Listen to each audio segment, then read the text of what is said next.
It started like any other broadcast. But one thing will set it apart: it will be the biggest scandal of 2025. Before we move on to it, please subscribe to my channel. This will help me reach my goal of 1,000 subscribers. And this is how it all began. The ITV studio, London. Mr. Depp, Piers' voice is smooth, edged with steel. Welcome to the studio. You don't do many interviews. Why today? Johnny takes a sip of water. His fingers, heavy with silver rings, catch the light. He tilts his head slightly, as if weighing the question. The studio hums faintly, cameras adjusting, a crew member's shoe scuffing the floor. The audience, a shadowed blur beyond the lights, holds its breath.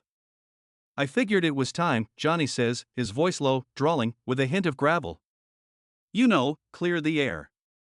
Piers raises an eyebrow, just enough to signal he's caught the scent of something. Clear the air? That's an interesting choice of words. Johnny's lips twitch, not quite a smile. Words are all we've got, aren't they?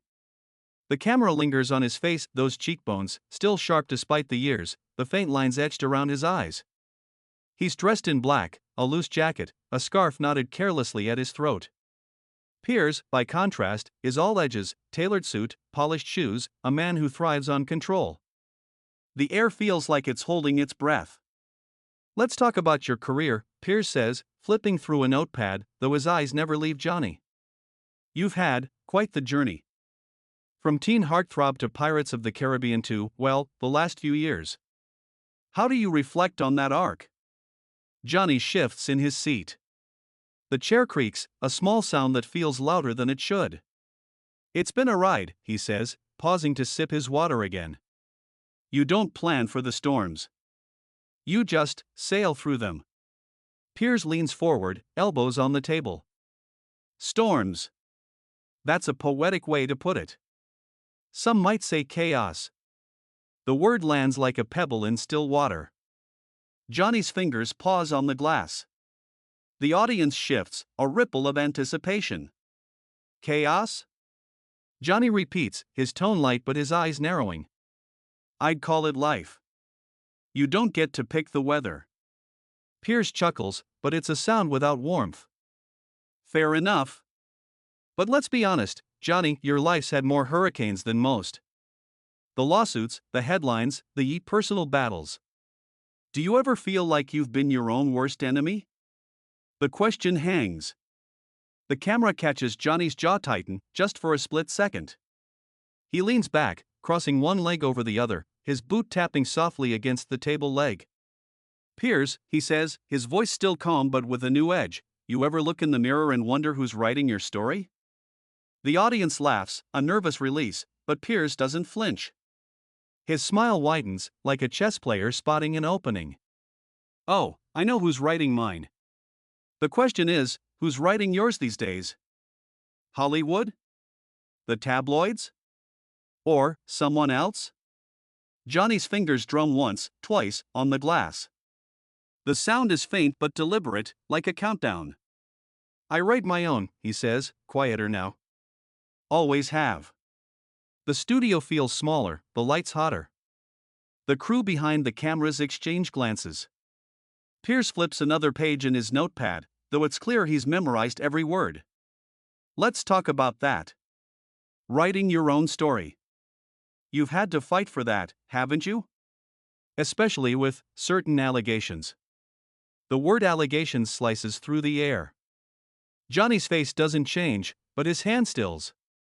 The sunglasses on the table seem to glare under the lights, a silent witness.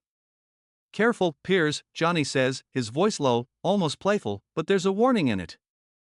Words like that, they've got weight. Piers tilts his head, unfazed. I'm just asking what the audience wants to know. You've been through a lot, court cases, public scrutiny. The world's heard one side of the story. What's yours? Johnny's eyes flick to the camera for a moment, then back to Piers. It's a fleeting glance, but it carries a universe of meaning, like he's speaking to the lens, not the man in front of him. The truth, he says, doesn't fit in a headline. The audience murmurs. A low hum of agreement or skepticism, it's hard to tell. Piers leans in closer, his voice dropping to a conspiratorial tone. But headlines sell, don't they? And you've been in plenty. The Amber Heard case, for one. That was explosive. The name lands like a grenade. The studio goes quiet, save for the faint hum of the lights. Johnny's fingers curl around the glass, his knuckles whitening for a moment before he releases it.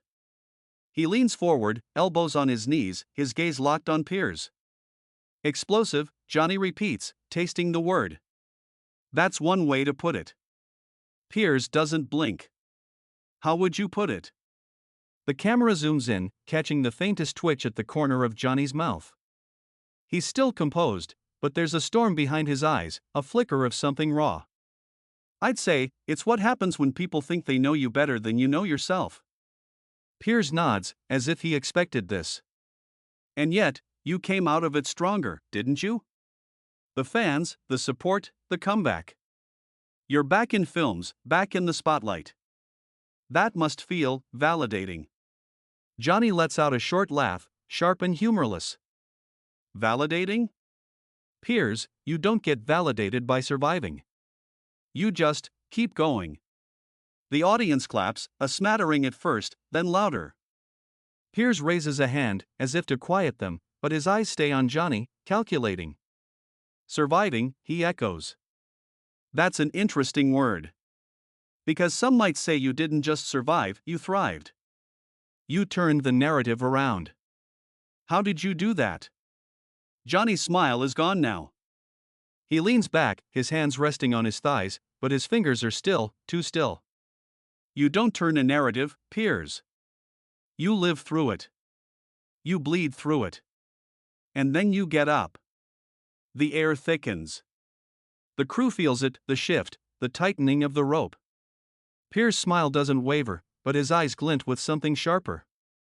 And what about the cost? The personal cost. Your family, your kids, how did they handle seeing their father in those headlines? The question is a blade, clean and precise. The studio falls silent, the kind of silence where you can hear a heartbeat. Johnny's face doesn't move, but his eyes darken, a shadow passing over them. The camera catches it, zooms in, merciless. His fingers twitch toward the sunglasses, then stop. My kids, he says, his voice quieter now, almost a whisper, they know who I am. Piers leans forward, sensing blood. But do they? I mean, with everything that's been said, the stories, the accusations, how do you explain that to them? The glass in Johnny's hand trembles, just for a second. He sets it down, deliberately, the clink against the table louder than it should be. The audience is frozen. The crew holds its breath. Piers' smile is still there, but it's a mask now, thin and brittle. Johnny leans forward, his voice low, steady, but laced with something dangerous. You don't explain the truth, Piers. You live it. And they see it. Every day. The silence that follows is deafening. The camera lingers on Johnny's face, on the way his jaw clenches, the way his eyes don't leave Piers. Piers opens his mouth, then closes it, as if recalibrating. The lights seem brighter, the air heavier. Somewhere in the control room, a producer whispers, "Keep rolling." It's the first crack. The moment something breaks, not loud, not yet, but enough to make the world lean in closer. The storm is coming. Piers recovers, leaning back, his fingers brushing the edge of his notepad. That's powerful, he says, his voice smoother now, recalibrating. Living the truth. But let's talk about that truth, Johnny. Because the world's been fed a lot of versions of it. The trial, the media circus, some say you orchestrated the comeback narrative. A masterclass in redemption. Johnny's eyes narrow, a predator sizing up its prey. He shifts in his chair, the leather creaking under him. Orchestrated? His voice is low, almost a growl, but there's a bitter amusement in it. You think I plan to have my life torn apart on live TV? To have every word I've ever said twisted into someone else's story? Piers tilts his head, a faint smirk playing at his lips. Didn't you? I mean, you're an actor. You know how to play a role. And the role of the wronged man, well, you played it well. The audience gasps, a sharp intake of air. The camera swings to Johnny, catching the way his hand curls into a fist, then relaxes, deliberately. His scarf shifts as he leans forward, his voice steady but laced with venom. You wanna talk roles, Piers? Let's talk about yours. The guy who asks the questions stirs the pot, then walks away clean. That's a hell of a performance. The studio is a pressure cooker now, the air thick with unspoken accusations. Piers' smile doesn't waver, but his eyes harden. I'm just doing my job, Johnny. Asking what people want to know. Like why, after everything, you're still fighting? Why not walk away? You've got the money, the fame, why keep putting yourself out there? Johnny laughs, a sharp, jagged sound that cuts through the tension. Because walking away is what they want. The ones who write the headlines, who spin the lies. You think I'd give them that satisfaction?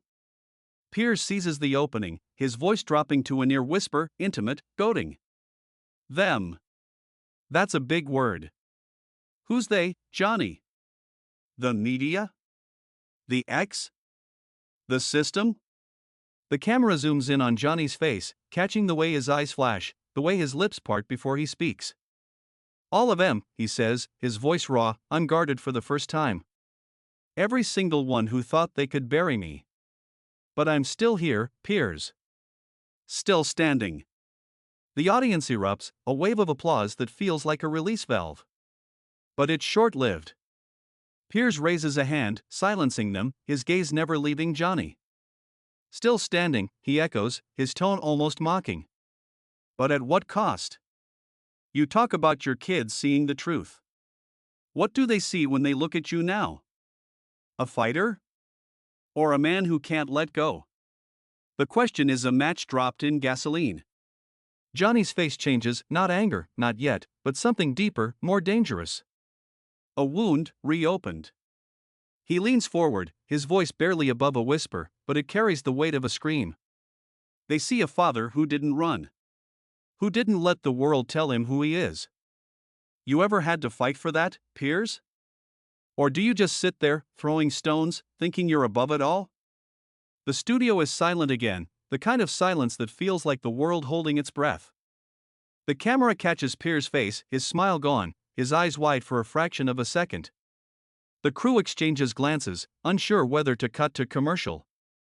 The producer's voice crackles in an earpiece, stay on them. Stay on them. Piers recovers, but it's a visible effort. He adjusts his tie, a small gesture that feels like a surrender. I'm not the enemy here, Johnny, he says, his voice softer now, almost conciliatory. I'm just asking. You're not asking, Johnny cuts him off, his voice sharp, final. You're digging. And you're good at it. But you don't get to dig into my soul and call it a question. The words land like a slap. The audience is still, the lights too bright, the microphone too close. Piers opens his mouth, then closes it. For the first time, he looks lost, a man who's played his hand and found it wanting.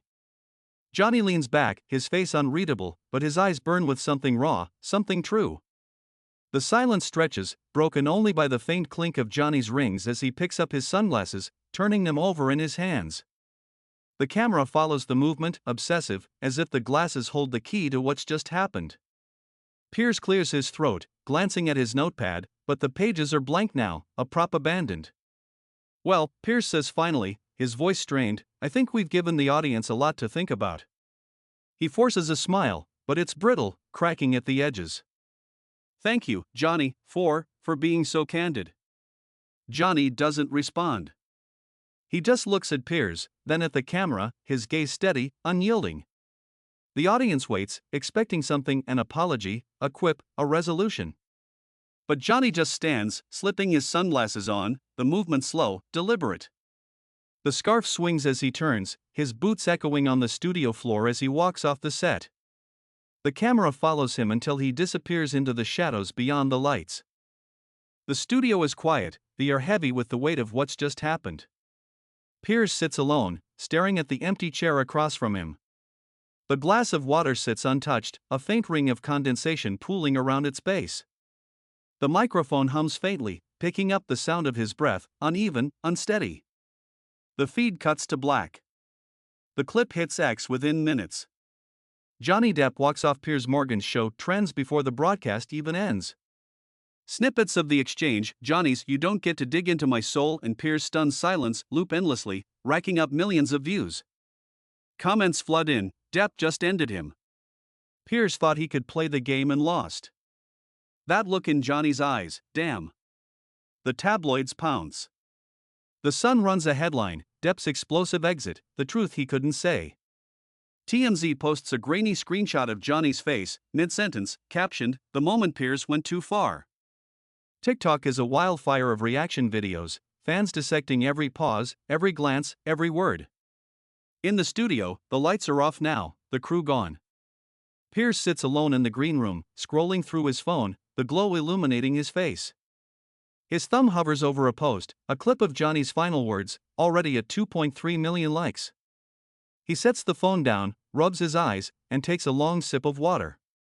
Somewhere, in a quiet corner of London, Johnny steps into a car, the city lights blurring past the tinted windows.